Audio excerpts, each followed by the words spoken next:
Salam saudara yang terkasih di dalam nama Tuhan Yesus. Bacaan firman Tuhan terambil dari Yosua pasal 14 ayat yang kelima. Begini firman Tuhan.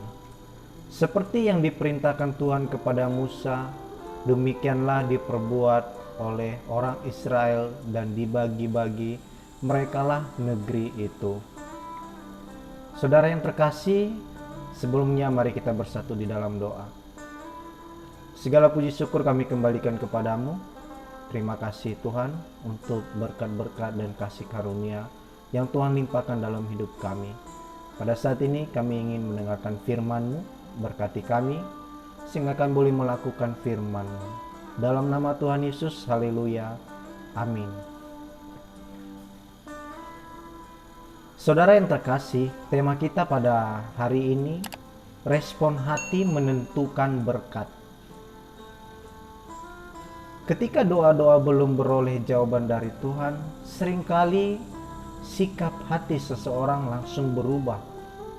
Yang sebelumnya begitu percaya, kini mulai timbul kebimbangan dan keraguan-raguan terhadap janji Tuhan. Benarkah Tuhan sanggup menolong?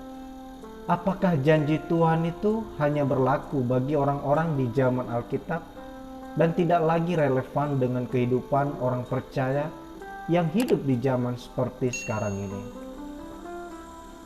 Tuhan sekali-kali tidak pernah ingkar dengan apa yang dijanjikannya, karena Dia bukanlah manusia, sehingga Ia berdusta, bukan anak manusia, sehingga Ia menyesal. Masakan Ia berfirman dan tidak melakukannya, atau berbicara dan tidak menepatinya? Bilangan 23 ayat 19. Salah satu buktinya adalah hal pembagian tanah Kanaan. Pada masa sebelumnya Tuhan berjanji kepada bangsa Israel untuk memberikan tanah Kanaan, suatu negeri yang baik dan luas, suatu negeri yang berlimpah-limpah susu dan madunya. Keluaran 3 ayat 8. Karena itu Tuhan memerintahkan Musa untuk memilih 12 orang sebagai perwakilan dari tiap-tiap suku yang ada di Israel untuk mengintai dan mengamat-amati secara dekat negeri yang dijanjikan Tuhan tersebut. Yang disesalkan adalah dari 12 orang yang diutus Musa, ternyata hanya 2 orang saja yang memberikan respon positif, yaitu Yosua dan Kaleb. Akhirnya mereka berdualah, Yosua dan Kaleb, yang dapat masuk ke tanah Kanaan, alias mengalami penggenapan janji Tuhan. Janji Tuhan adalah janji yang murni, bagaikan perak yang teruji 7 kali dimurnikan dalam dapur peleburan di tanah. Sesungguhnya Tuhan rindu memberkati anak-anaknya, namun seringkali kita sendiri yang tidak memiliki respon hati yang benar saat menantikan janji Tuhan tersebut.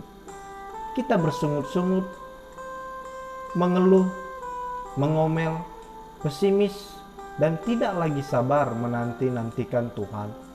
Tuhan berkata, "Hambaku Kaleb karena lain jiwa yang ada padanya, dan ia mengikut aku dengan sepenuhnya, akan kubawa masuk ke negeri yang telah dimasukinya itu, dan keturunannya akan memilikinya." Respon hati yang benar sangat diperlukan supaya janji Tuhan dapat digenapi di dalam kehidupan kita. Tuhan Yesus memberkati.